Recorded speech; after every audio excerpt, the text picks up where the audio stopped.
आचार्य श्री को नमोस्तु। माता जी को वंदामि। महाराज श्री, बस भविष्य काल में जो तीर्थंकर होंगे तो क्या उनके गणधर्म निश्चित रहते हैं और उनके तीर्थंकरों के जो चिन्ह होंगे तो वो क्या पहले से ही निर्धारित हो जाते हैं क्या? भविष्य काल के जितने भी तीर्थंकर हैं उन्होंने अभी किसी ने भी, सिर्फ राजा सैनिक को छोड़ करके किसी ने भी अभी तीर्थंकर प्रकृति का बंध नहीं किया है।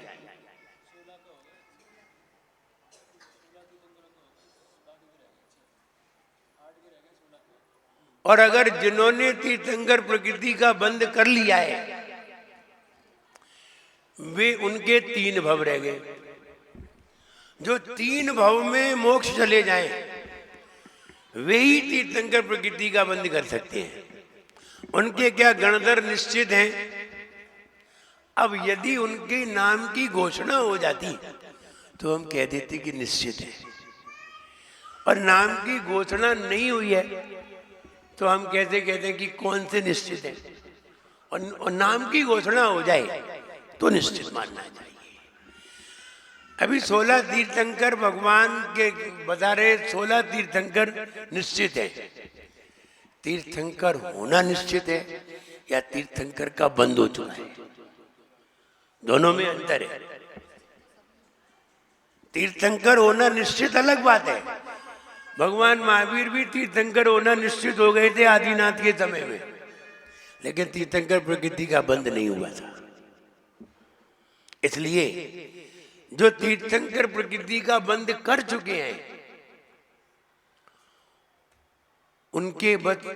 उनको अगले भव में ही मोक्ष जाना है।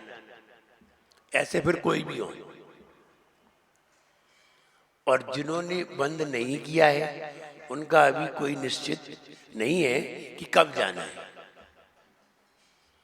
इसलिए आपने प्रश्न किया है क्या गणधर भी निश्चित रहते हैं, तो जो कह दिए गए हैं जिनेंद्र भगवान की वाणी में वे निश्चित हैं, और जिनको नहीं कहा है उनको ना हम कह सकते हैं ना और कोई कह सकता है।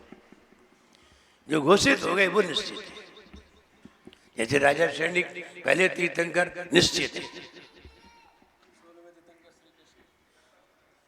अभी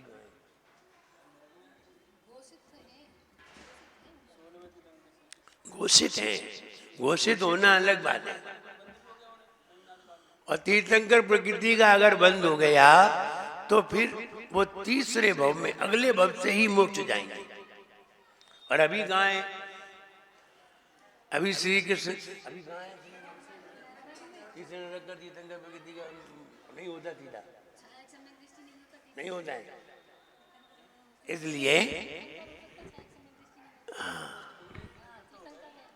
इसलिए जो अगले भव से तीर्थंकर बनेंगे वे निश्चित हैं, और जो अगले भव से तीर्थंकर नहीं बनेंगे वो निश्चित नहीं है। Next question.